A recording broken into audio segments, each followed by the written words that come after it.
پورا موقع دے رہے ہیں کہ یہ جب فیصلہ آ جائے. یعنی اگر ہم نے ٹرانسفر کا اتنی دیر اپلائی کیا ہوا ہے تو کم از کم فیصلہ تو کریں. وہ کرتے بھی نہیں ہیں. بہرحال وہاں بھی ان کو بھی میں نے کہا, بڑی دیر کا کہا ہوا ہے کہ ہمیں چیف جسٹس اسلام آباد ہائی کورٹ پہ مجھے کوئی اعتماد نہیں ہے. جب مجھے اٹھایا گیا وہاں سے, آپ سوچیں کہ مجھے غیر قانونی اور آئینی طور پہ اٹھایا گیا ان کی عدالت سے, اور انہوں نے اس کو لیگلائز کر دیا. یعنی اصل میں تو ان کو اللیگل کرنا چاہیے تھا. سپریم کورٹ کو تو جانے کی نوبت نہیں ہونی چاہیے تھی. ان کی عدالت میں بیٹھا ہوں, شیشے توڑ کے, ڈنڈے مار کے, وکیلوں کو مار کے, وہ بیچارہ رجسٹری اسٹاف ان کو ڈنڈے مار کے, اور مجھے گھسیٹ کے لے گئے وہاں سے ان کی عدالت سے. اور چیف جسٹس نے کچھ بھی نہیں کیا, بلکہ اس کو جائز قرار دے دیا گیا. اس کے بعد جو اس سے پہلے ٹرین کیس تھا, 3 ممبر بینچ بیٹھا, دو ججز نے واضح طور پہ کہہ دیا کہ مینٹینیبل یہ کیس. چیف جسٹس صاحب فیصلہ نہیں کر رہے, وہ بھی لٹکائے ہوا وہاں. اور ہمیں اعظم سواتی کو بہت اعتراضات تھے. انہوں نے لیٹر لکھا کہ مجھے اعتماد نہیں ہے آپ کے اوپر. تو نہ وہ اپنے آپ کو ریکیوز کرتے ہیں, نہ ادھر نیچے سے ریکیوز کر رہے ہیں. اور پھر ہمیں بڑا ایک سیریس چیز ہے یہ جو فیس بک پہ دیکھیں, فیس بک 90 دن تک فیس بک کا ریکارڈ ان کے پاس پڑا ہوتا ہے. اگر FIA یا جج صاحب ایک صرف آپ کو ای میل کر دیا فیس بک کو کہ یہ کیس ہو رہا ہے, آپ مہربانی کر کے بتا دیں کہ 90 دن تک ان کی جو بھی فیس بک میں پوسٹ تھی وہ کون سی تھی. کیونکہ 90 دن تک جو لوگوں نے دیکھا ہے اور پوسٹ بھی کیا ہے کہ اس کے جو ہمایوں دلاور کی پوسٹ تھی اس پہ انہوں نے جو ان کا میرے متعلق پوسٹ کی ہوئی ہیں, وہ تو اگر کوئی بھی دیکھ لے تو مجھے تو ان سے انصاف نہیں مل سکتا.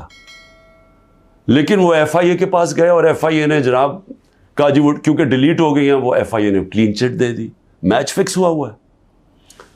ابھی بھی اگر آپ کسی کو انصاف کی فکر ہے چیف جسٹس اسلام آباد ہائی کورٹ کی یا FIA کو, تو بڑا سیدھا ہے کہ ایک ای میل کریں اور فیس بک کو کہیں کہ ہمیں 90 دن کا دے. اس میں پتہ چل جائے گا کہ کیا دلاور صاحب مجھے انصاف دے سکتے ہیں یا نہیں دے سکتے. میں اس کے بعد دوسری بھی بات کرنا چاہتا ہوں, کیونکہ یہ تو اب دیکھتے ہیں, یہ بڑی تیز سپیڈ سے چل رہا ہے. اب دیکھتے ہیں آگے کیا ہوتا ہے. لیکن ابھی تک تو کوئی امید نہیں نظر آ رہی کہ جو فیئر ٹرائل ہوتی ہے وہ مجھے ملے گی, جو میرا رائٹ ہے. دوسری چیز یہ جو انہوں نے 2 بلز اسمبلی میں لے کے آئے بڑی تیزی سے, پتہ نہیں انہوں نے کتنے بل پاس کر دیے 1 گھنٹے کے اندر, کوئی 15 نئی لیجسلیشن لے آئے. وہ گورنمنٹ جو جا رہی ہے 15 لیجسلیشن, 8-10 لوگ بیٹھے ہوئے تھے اسمبلی میں. جمہوریت کا مذاق اڑا ہے, نہ وہ بل پڑے گئے ہیں نہ کچھ ہے, جلدی سے, اور سارا بل کے پیچھے بدنیتی ہے. اور یہ جو 2 بلز انہوں نے انٹروڈیوس کیے ہیں, سیکریسی ایکٹ اور prevention of extreme violence act, یعنی یہ جو 2 بل ہیں یہ تو ایک قوم کو غلام بنا رہے ہیں. یہ تو اسٹالن کی USSR کے اندر اس طرح کے تو قانون بنتے تھے, یا نازی جرمنی میں بنتے تھے. لیکن یہ کسی آزاد معاشرے میں تو کوئی تصور بھی نہیں کر سکتا کہ انٹیلیجنس ایجنسی فیصلہ کریں گی, کسی گھر میں بھی گھس جائیں گی اور فیصلہ کریں گی کہ یہ گھر کے اندر کوئی دہشت گرد ہے, اور وارنٹ ایک جو ہوتا ہے گھر میں گھسنے سے پہلے آپ کو سرچ وارنٹ لینا پڑتا ہے, اس کے بغیر آپ گھس جائیں گے گھروں میں, کسی کے گھر میں بھی گھس جائیں گے اور کچھ بھی کریں گے, اور کسی کو ان کو روکنا نہیں چاہیے. تو یہ تو ایک ملک میں بالکل ہی غلاموں کو کنٹرول کرنے کے لیے ہو رہا ہے. پھر سیکریسی ہے, ایک اور ایکٹ لے آئے ہیں کہ آپ کسی بھی اگر کوئی انٹیلیجنس ایجنسیز کا کوئی آدمی ہے, اس کا آپ نام بھی نہیں لے سکتے. اگر آپ نے نام لے لیا تو وہ آپ کوئی اسٹیٹ سے غداری کر دیں گے, سیڈیشن ہے وہ. تو یہ تو اس طرف جا رہا ہے کہ جنرل مشرف کے مارشل لاء میں بھی اس طرح کی حالات نہیں تھے. یہ تو بالکل ایک وہ معاشرہ, اور مجھے لگ رہا ہے کہ تیاری کر رہے ہیں کہ انہوں نے تو الیکشن کا کوئی نیت ہی نہیں نظر آ رہی. تو اگر الیکشن نہیں کروانے ہیں تو اس کے بعد تو پھر لوگوں کو کنٹرول ہی کرنا پڑے گا, تو انہیں حربوں سے کنٹرول کرنا پڑے گا. اور مجھے جو خوف آ رہا ہے، میں آخر میں صرف یہ بات کرنا چاہتا ہوں کہ اس وقت جو پختونخوا ہے اس کی ہمیں فکر کرنی چاہیے، کیونکہ ان کی کوئی اپنی الیکٹڈ گورنمنٹ نہیں ہے اس وقت.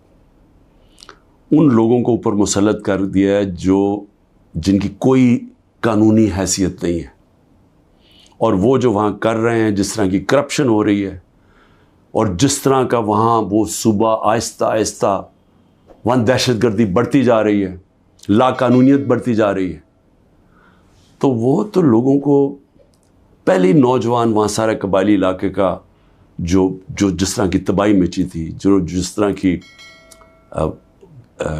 قتل و غارت ہوئی ہے قبائلی علاقے میں، ڈرون اٹیک سے، ملٹری آپریشنز، اوپر سے طالبان ایک طرف، وہ دوسری طرف فوج، تو وہ جو لوگوں سے ہوا، جس طرح کی تباہی مچی وہاں، تو وہ تو اسی سے ابھی نکل رہے ہیں. تو اگر یہ اسی طرف چلا گیا پھر سے، تو مجھے تو سمجھ نہیں آ رہی کہ کیا جو اس وقت فیصلے کر رہے ہیں اس ملک کے، کیا ان کو اندازہ ہے کہ نیچے گراؤنڈ کے اوپر کس طرح کا غصہ اٹھ رہا ہے؟ کیا اندازہ ہے کہ جب وہ پولیس لائنز کے اندر جب 100 پولیس والے شہید ہوئے تھے، پتہ ہے نیچے سے کیا آوازیں آ رہی تھیں؟ اور اب جو بجوڑ میں ہوا اس کے اوپر سارے پختونخوا کے اندر کس طرح کا غصہ گیا ہے؟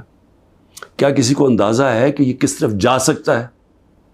اور میں اس لیے کہہ رہا ہوں کہ بہت ضروری ہے، ایک ہی طریقہ ہے کہ یہ جو نیچے گراؤنڈ کے اوپر غصہ ہے یہ تب نکلتا ہے جب الیکشنز کرواتے ہیں. الیکشنز میں لوگوں کا غصہ نکل جاتا ہے، اور پھر ایک جب منتخب گورنمنٹ آتی ہے لوگ امید لگا لیتے ہیں، اور ہوتا کیا ہے کہ وہ جو سارا ٹیمپریچر ہے وہ نیچے آ جاتا ہے، سٹیبلٹی آ جاتی ہے، استحکام آ جاتا ہے ملک میں. تو یہ جو دوسری طرف ابھی کوششیں ہو رہی ہیں، جو لوگ اس ملک میں جن کا جینا مرنا ہے ان کو خوف آنا شروع ہو گیا. جو 12 لاکھ یہاں سے پروفیشنلز چھوڑ کے گئے ہیں اور جا رہے ہیں، آج ہمیں سمجھ آنا چاہیے کہ ان کی امید ختم ہو گئی ہے. یہ سب سے خطرناک چیز ہے کہ ایک معاشرے میں لوگوں کی امید چلی جائے.